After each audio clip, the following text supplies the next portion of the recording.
Hey folks, welcome back to the Portable Gamer, welcome back to Farming Simulator 17, and welcome back to Dolnośląska Wieś, Poland. Man, I like it. I like the wind turbines in the distance. I always have. I forget what was the first map that had like a whole row of wind turbines off in the far distance. You know what I mean? I don't remember what map it was, but I really do like that look. I think it is very, it's extremely immersive, but I think it really captures like farm country and being out in the woods, being out in the boondocks. Right, we're down at the store with our MB track, and here's why. Oh yeah, hell yeah. So I looked in the store, and to buy the rooster and the topper is 125,000, and this thing was 140,000. They both have a 2-meter working width, and renting them would be exactly the same price as well. And I thought, we're going to grow a lot of potatoes on this farm. Let's just do it. Let's just do it. Now it's going to be tricky because a lot of the fields on this farm, they go right up to the fence or right up to a structure of some kind, and this thing actually kicks out to the side, so we're really going to need to plan whether we're going to go clockwise or anti-clockwise so that the direction that this thing kicks to can be out along the fence rather than the other way around. And at the moment, it's going to take a little finagling to get the MB track into this gap right here to even pick the thing up. So here goes. So it is 5th day of summer. I did skip ahead 2 days. Our pigs are making pigs. That's the only livestock we have on the farm. We've got chickens, but I don't know, man. That has... I realize it sounds sometimes like all I do is complain about these games, and I'm not complaining about them. I love them. I'm talking about them is what I'm doing. That's all I'm doing. And it seemed like the chickens from the very beginning, like, I just never understood what the point of them was. I feel like if the amount of money that you got from eggs could be meaningful when you were first starting out on a farm, right? That small amount of revenue like actually mattered.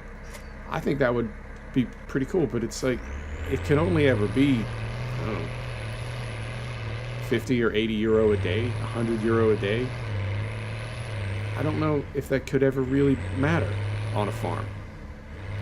So I guess I see the point of it, and I think it would be fantastic if it mattered. I'm going to turn my beacon on and my lights because it's early in the morning, 6 a.m., and this thing is massive. Let's be safe farmers as we're transporting. So yeah, I love the concept of the chickens. I just never, it seemed like it was never worth the hassle. And I could see if early days on a farm, if it was worth the hassle, like, oh, if we don't pick up these eggs and sell them, that could be the tipping point. That could make a difference on our farm. And I just never got that vibe from picking up eggs. So I never pick up eggs, and some farms you can turn them off, or if you don't buy chickens, you don't have them. But other farms, they're just there. So other than the pigs, yeah, that's all we've got. And the pigs are doing fine, and I think they're going to do fine. Now, we finished up our wheat harvest last episode, and those 3 fields are fallow right now. I could do 2 things with them. I could just leave them sit fallow till spring, or I could put a cover crop on them, and I suspect I will put a cover crop on them. Maybe not this episode, but next episode. Reason being, I was in the habit of prepping my fields for spring in the fall, and I realized that's not accurate. It's not realistic. You wouldn't do that because all the work that you did in the summer, like right now it's summer, all the work we did to prep that field, by next spring when it came time to plant it, it would need to all be done again. So that's not realistic. So we're not going to do that. And then the other thing that I've done, like on Colborough Park, we're getting ready to plant some winter canola. And I'm not going to do that here because we have 13,000 liters of wheat in our bunker, and we're going to need various crops planted to support our pigs. So we're going to need canola or sunflower. We're going to need, moment please, making a big turn here. We're going to need corn. We're going to need potatoes. We're actually going into harvest right now. But we'll need a variety of crops to support our pigs. I want to grow them all ourselves. And none of them are crops that you can plant in the summer. So, other than wheat, which we already have. So we're not going to plant, beacons off, we're not going to plant any winter crops right now during the summer. So that means we have, I don't want to say no use for those fields, but there's really nothing to happen in those fields until next spring, unless we plant a cover crop, which I might do. Right, here we go. And we've got our tipper. You can see it off to the right there, just under the HUD, at the top of the screen, so we're set there. Now, does this thing kick to the left or to the right? It kicks to the right. Okay, okay. That will, yeah, that will actually work well. Now, here's another question.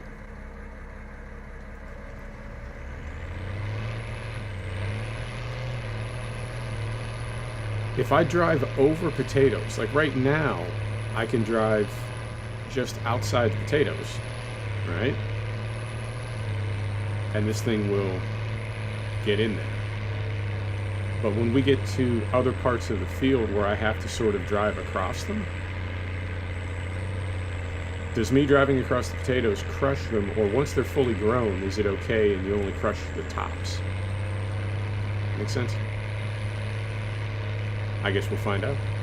I suspect, and for some reason I think I remember that if you drive over them once they're fully grown, hey, there goes my voice, how long did we make it? 7 minutes. Hey, I want to say that if you drive over them when they're ready to be topped, all you crush is the tops, but the actual fruit, like the actual potato itself, is just fine. I think. But what do I know? Oh, we got problems here. Yeah. Let's lift that back up. We're gonna have to come at that from the other side. We also, what's going on with our frame rate here? Our frame rate is at 30 frame rate. What are you doing? I'm not sure what's causing that. There we go. We're coming up a little bit. Okay. Can we go around these trees? Yeah, let's do that. This was my only concern about using this big piece of kit, is that it would be sort of unwieldy and inappropriate in these small fields. And sure enough, it is. But you know what? It's a sim. It's a game. Let's have some fun with it.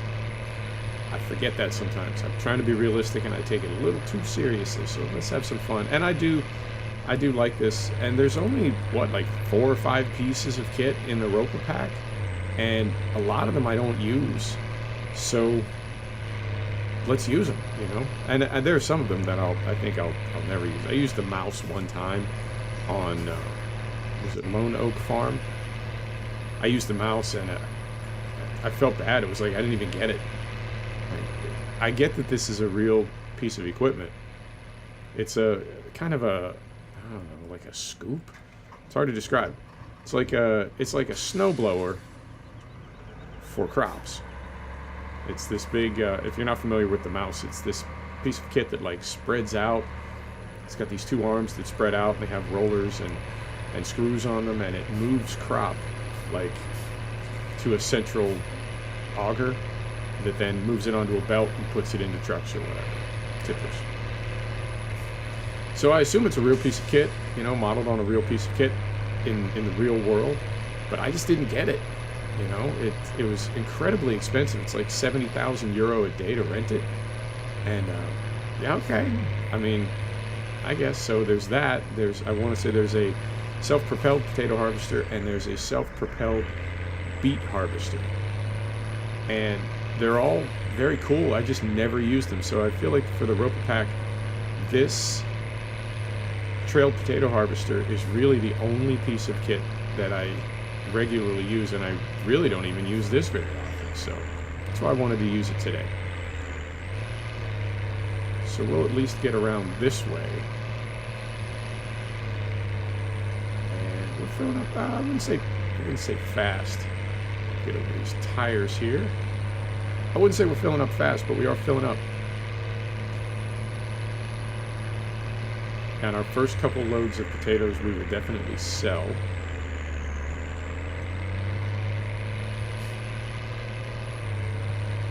And then the rest will go, I don't know, we got to figure out a place to put them.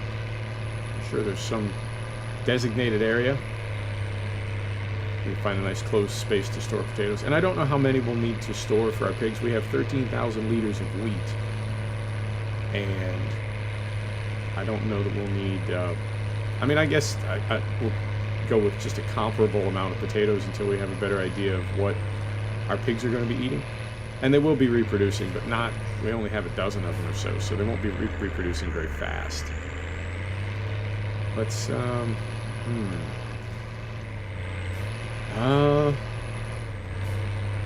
There's just that area along the far side of the field that we need to get to. Let's take one more row off the end here.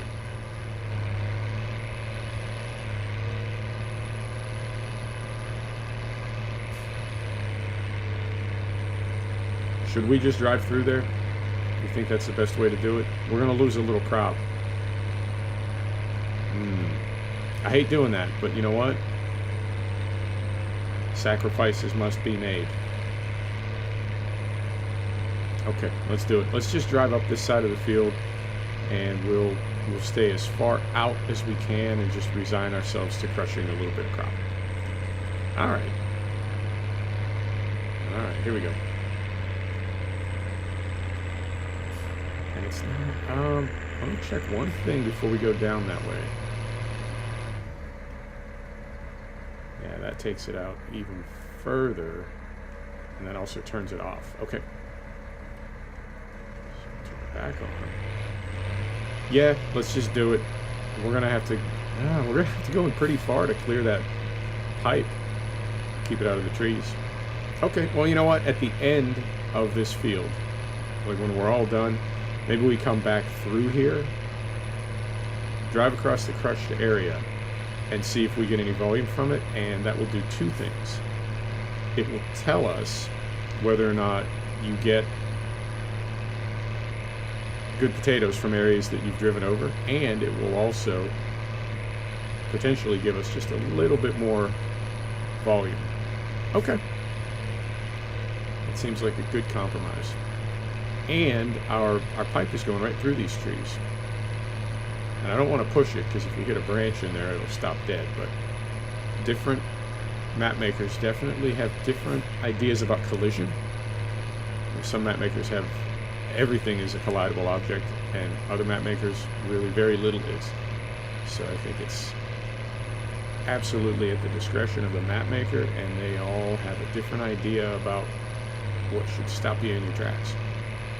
Watching my tail whip here.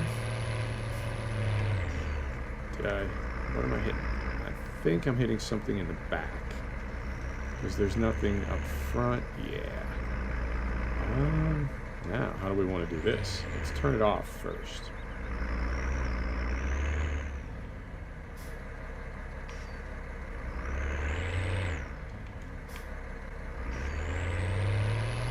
I feel like it's one of my little markers. Yeah. What are we hitting? Am I hitting a fence post up front? Ah. Uh-huh. Just barely. Okay, that we can handle. Maybe. Maybe. Ooh. Right. Just cleared it. Okay. Doing good. We're doing good. But I want to watch our pipe. Our pipe's over the fence. Okay. Back to work. Here we go.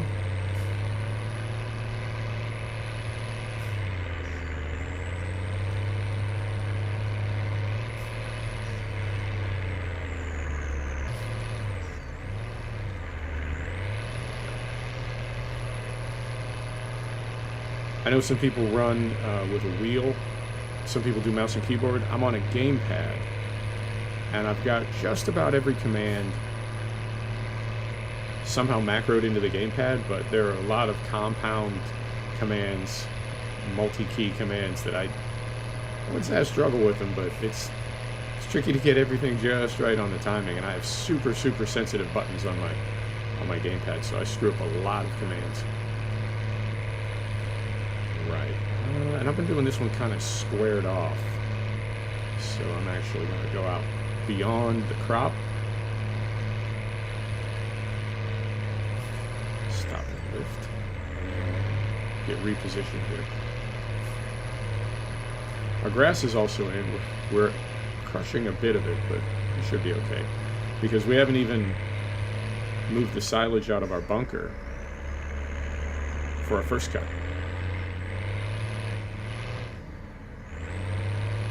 So we need to get rid of that before we can even start to figure out what to do with second cut. Alright. Full pipe first. Pipe wasn't full. I didn't want the pipe unfolded. Oh, game. Alright, here we go.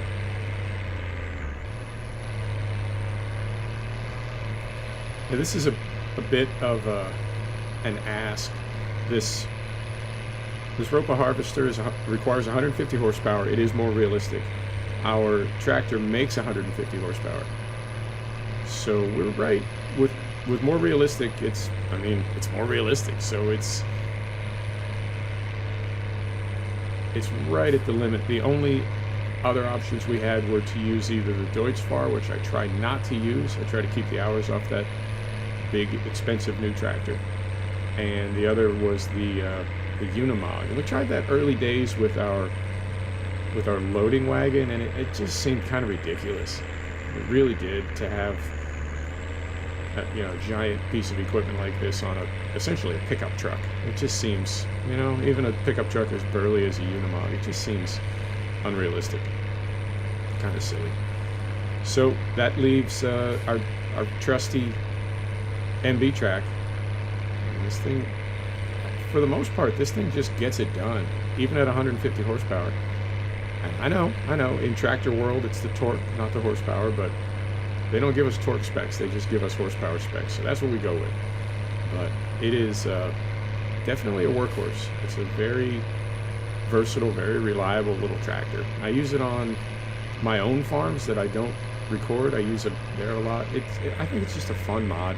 It sounds great. Looks great.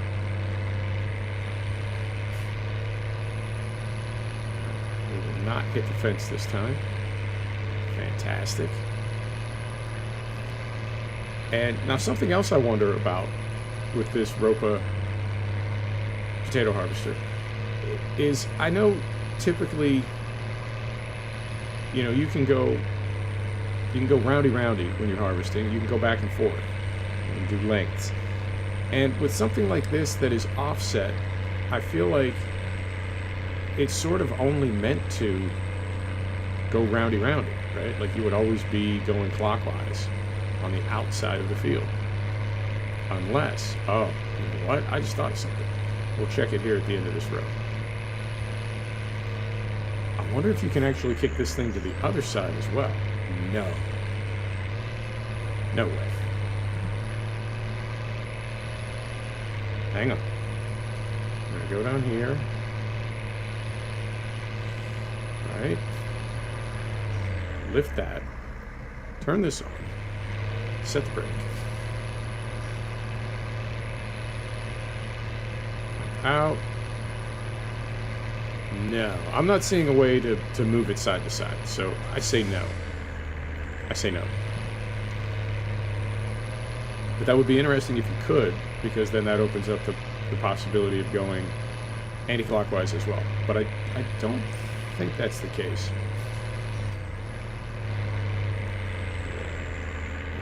I think we might get one more loop around.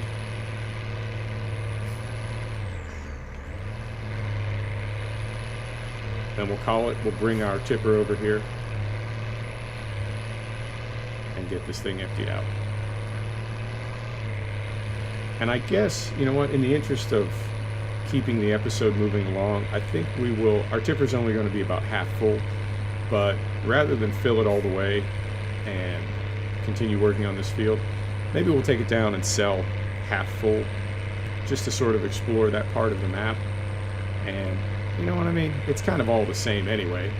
Whether we continue doing this and sell a full tipper, or whether we sell a half tipper just as kind of a demonstration. Yeah, let's do that. Okay. And I want to say that tipper's about 20,000 liters, so I think it'll be approximately half full.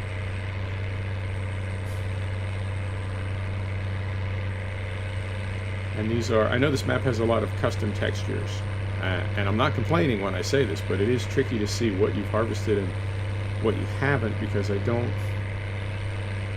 necessarily know that there's a difference between the harvested texture and the crushed texture, if that makes sense.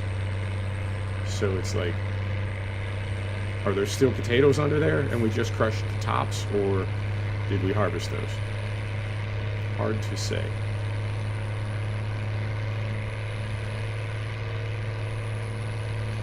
So now we are far enough along that I'm going to sort of go straight out here. I can't go too straight because there is a fence, but essentially I'm not going to try to get that end, and this is going to be more like going up one side and down the other.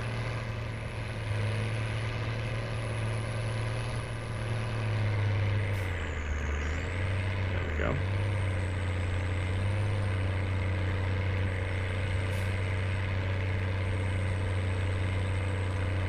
That island is going to be, no, it won't be that tricky. It'll just be something we need to be aware of and kind of think our way through.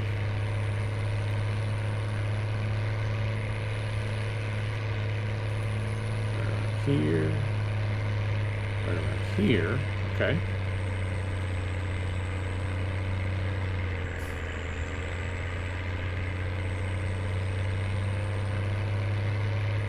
Oh, yeah, 92%. Let's see if we can get 8% from the other side. We'll just head down the other side here. I suspect we're not going to make it, but we'll give it a try.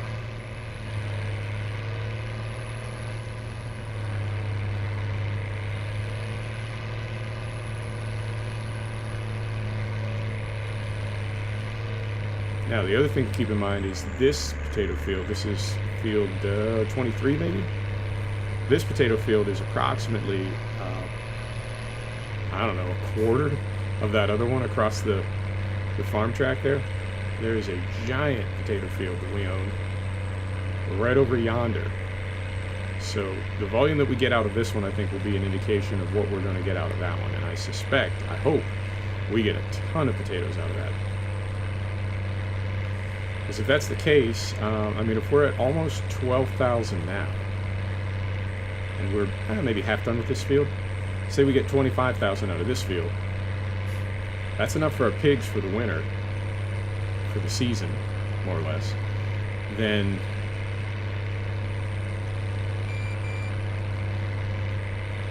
there we go. Then I guess that means the other field is all to sell. Does that make sense? So in the future, not like that. In the future, we will have one field to support our pigs and the other field will be for commerce. Okay. So now I'm going to try a little something here. See if this works. Let's get our pipe up and see if we can get it sort of over. Yeah, the lane there. I'm crushing a little bit of crop. Hopefully not too bad. All right. Leave that running because it's been working hard. And let's hop in our Fent 300. Flip it around. What does this thing hold? I forget now. 16,000? I thought this would be half full. It's going to be closer to like 3/4 full. So we will take it down to the potato, sell point, buy point, whatever you want to call it. We'll take it down and sell it, and let's cut right through here. Yeah, we're crushing a lot of grass. Not too bad, though, and it doesn't crush completely. You still get some volume from it, but I feel like you get the stage 1 volume or stage 2. You still get some volume out of crushed grass, but we are crushing a lot of it. And we need to get in there and do our 3rd layer of fertilizer as well. Right. So this didn't need to be over quite as far, but that's okay. And set the brake, and because we have the combine harvester add-on, I think we need to unload manually. Do we? We do. Okay, so that's unloading. Let's see how we do.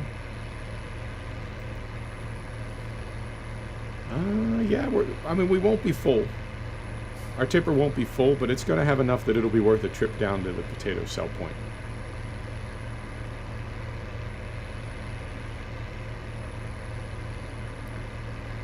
How we doing?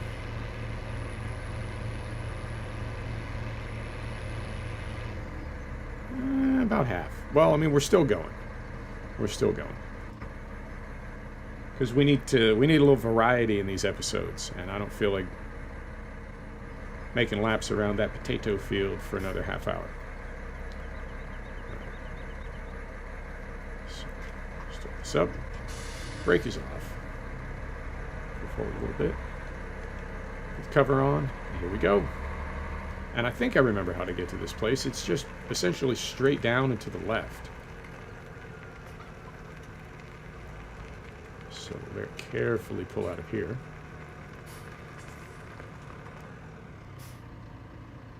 All right. Okay, there. Okay, there. Fantastic.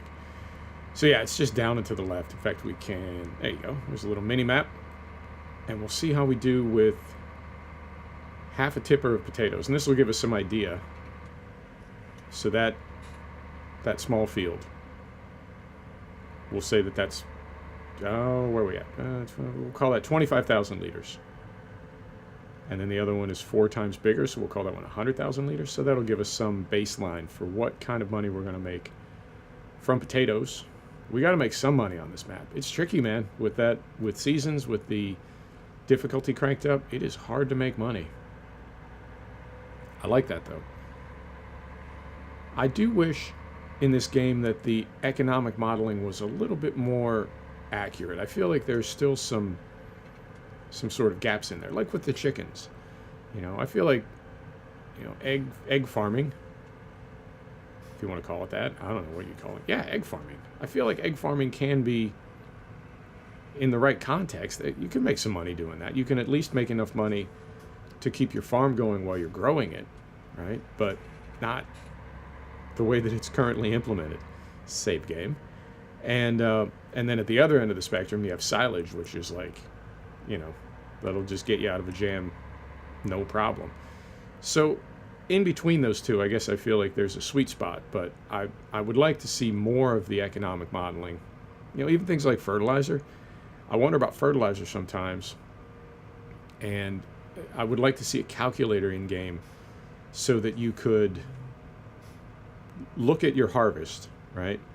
And if you've fertilized 3 times and plowed, your harvest is double, basically. It's 200%. I would like to be able to look and see what you got for your harvest, and then essentially cut that amount in half as an estimate, and see what the difference in value that you derived from having twice as much crop was, and compare that to the amount that you spent on fertilizer. So, I guess I'm saying if you got 50,000 for a crop for the season, half of that obviously would be 25,000. If you spent 26,000 on fertilizer, you would have been more profitable by €1,000 to not fertilize. You know, and I'm not able to do that at the moment, and there's so many variables, I guess, that I'm not able to. Let's see, are we on the right side here? We are on the right side. Where's the actual sell point? Is it just right around here? Ah, it's right there. Okay, here we go. Potatoes not accepted here. What? Well, then be sugar beets. So are these potatoes? Also sugar beets. Interesting. Okay. Moment, please. This is that living and learning we do. Right. Potatoes. Agroplan SPZOO. Where are we?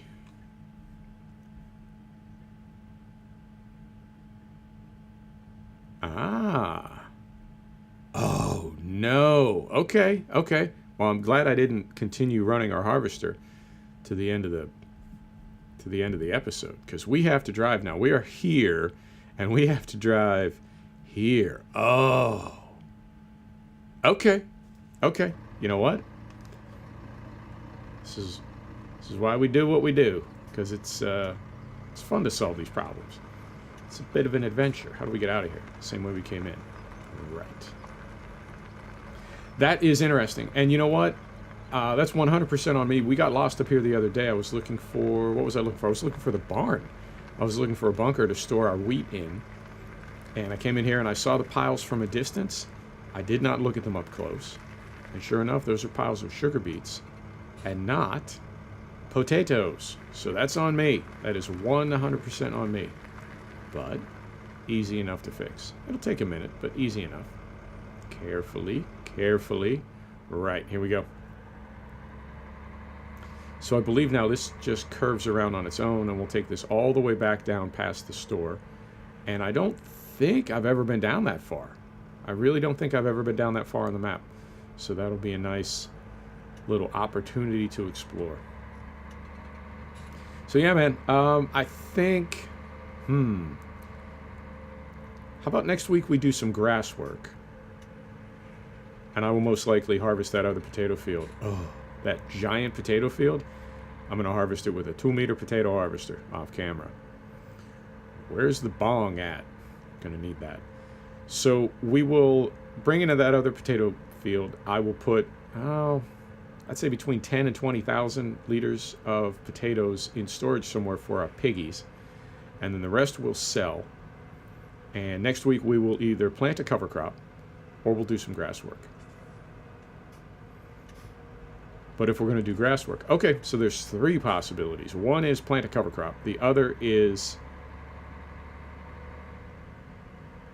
do some grass work. But if we're going to do grass work, then another option is I need to manually clean out that silage bunker, put it in this here tipper, take it down to the BGA, and I don't think it's the kind of BGA you can dump into, so we'll need to... I guess we'll use the 300 because it does have the front loader. We'll load up the tipper, take it down to the BGA, dump it on the ground, and then use our front loader to get it up into the hopper. That makes sense? Did I say all that right? Sometimes I use the wrong words. In my head they're the right words, but then when they come out they're like reversed or whatever. So, okay. Well, if we're going to do grass work, I'll either clean out that silage off camera, or maybe I'll do it on camera, or maybe half and half. Maybe I'll load the tipper on, reverse that. I'll load the tipper off camera, and when we start the episode, I'll be down at the BGA with the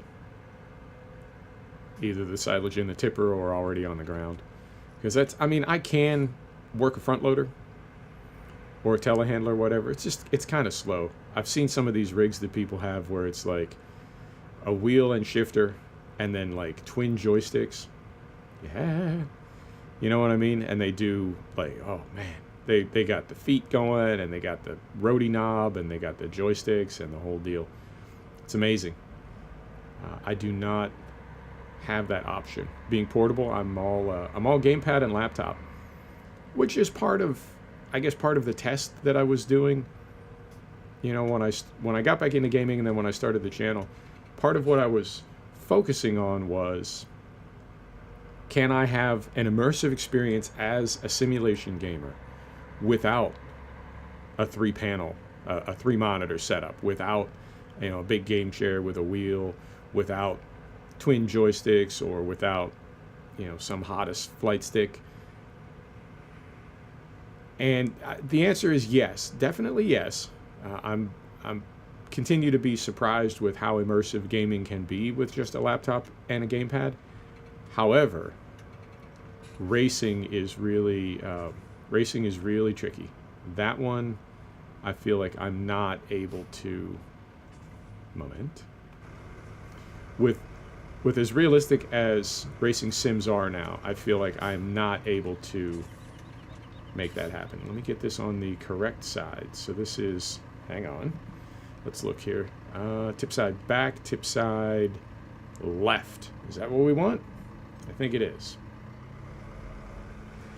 So yeah, race sims, I find, at least the ones that I play, are realistic enough that if you don't have the tactile feedback of force feedback, you really can't really get your groove on. It just doesn't happen. How'd we do? 1,600 for half, so that's about 3,000 euro. Poor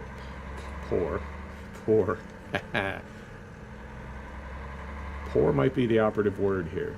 So 3,000 per, so we're going to get another 1,600 for our small field, and we're going to get approximately 12,000 to 14,000 for our big field. I think we're screwed. I don't think we can make money on this map. I hope silage bails us out, because as it stands right now, I mean, we just paid 140,000 for this potato harvester. If we make 14,000 euro gross this season, it will only take us 10 seasons to pay it off. Okay, maybe I'll go pick up some chicken eggs and sell those for 80 euro. That'll make the difference. That'll get us out of the crack. I do love it. I have fun with it. I have seen people that play realistic economically. I try to play realistic economically, but all the farms that I've played, I feel like I get into a new map, or in some cases the game comes like to the next version in the franchise. I feel like that happens before I get my farm profitable. Does that make sense? You know, like you start a map in 17 and you've played it hundreds and hundreds of hours, and you're not quite profitable yet, and then 19 comes out and it's like, oh, okay, next, you know.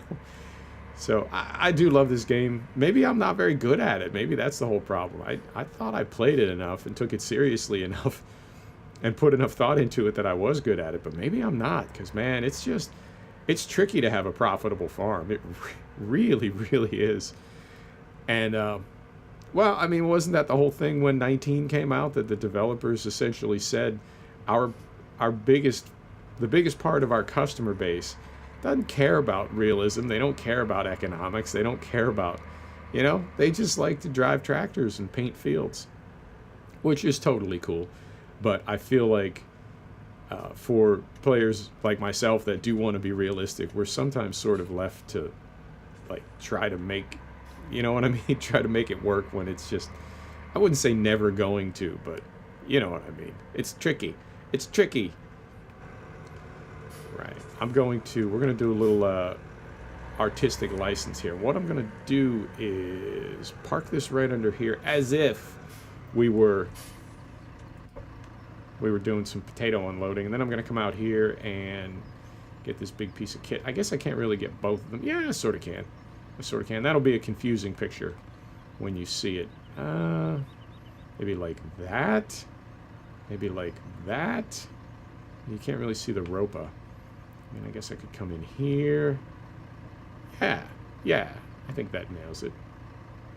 There you go. Folks, thanks for stopping back to check out The Portable Gamer. Thanks for joining us for another episode of Farming Simulator 17 from Dolnośląska Wieś, Poland. And we'll see you next time. Take care now.